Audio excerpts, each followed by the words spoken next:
we have shown again and again, and not least in the area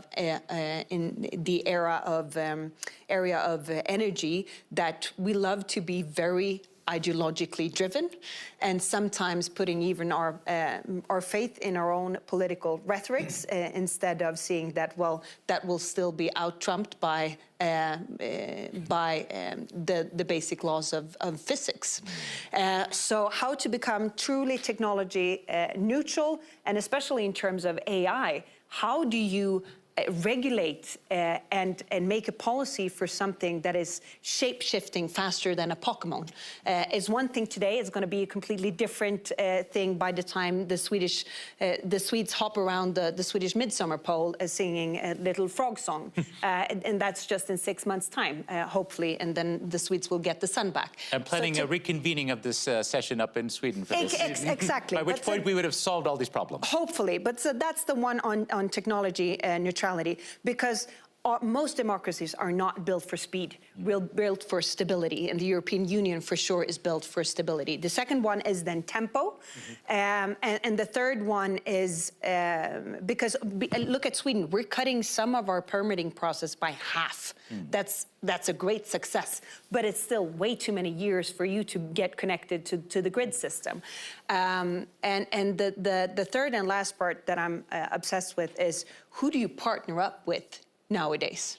Because I think one of the huge success stories behind Sweden's growth journey from 100 years ago, being one of the poorest countries in Europe, having 1 million of our inhabitants migrate to the US, and now being one of Europe's wealthiest countries and most interconnected first movers also on an individual level.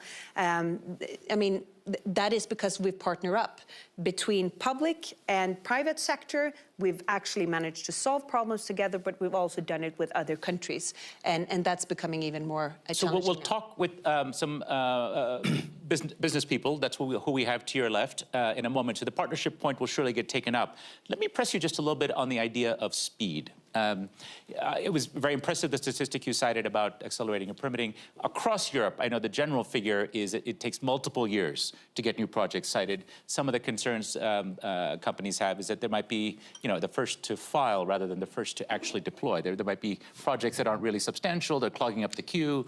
There's traditional slowness in permitting processes. Could AI accelerate that? So a lot of questions are brewing on both sides of the Atlantic, indeed around the world, and how to speed up this process. Can you tell us what you did to be able to cut that queue? Give us a little reveal so that others can learn, but as well, more generally, this idea of increasing the metabolism, the pace of change of government, to keep up with the pace of AI or technology or society or business.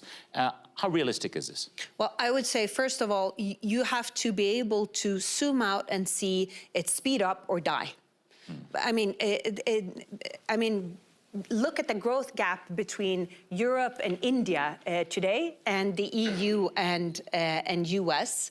The growth gap that we are seeing between the EU and India now will soon be the growth gap between EU and US and India, if we don't see that our own bureaucracy has now become our own worst enemy. So either you start seeing that as truly a matter of competitiveness, speed, and second, in these times, also a matter of security. So I truly mean it when I say it's speed up or die. And I think that is what changed things, at least in Sweden. The other one is daring, not as a policymaker, not to micromanage, to say that this is the overarching goal, and we steer towards that. And then you set time frames for when you are to reach that goal. I'm not saying we've done this enough. We still have a long way to go. Sure. But whenever we've applied that throughout the line, that's when we've actually managed to cut time by so much, because then everyone stops looking at each other and different levels of bureaucracy saying, that's your responsibility, that's my responsibility. You start saying that, okay, well, this is the overarching steering, and it can't be, then you have to put competitiveness and security highest up. Okay, well, those are some good principles to lay out. I'm sure the practitioners will have experience on the hard end of the stick, but let's hear from them what the reality is. Olivier, let's come to you. Now, your company's global. You're deeply involved with energy technologies, energy efficiency. You understand grid systems. I've been to some of your facilities in Italy, for example, where you're involved with the cooling systems that go into these data centers and waterless and even better recovery systems. So you're deeply enmeshed in that business of thinking about emissions, about energy input and efficiency. What have you learned from the early days of the AI revolution that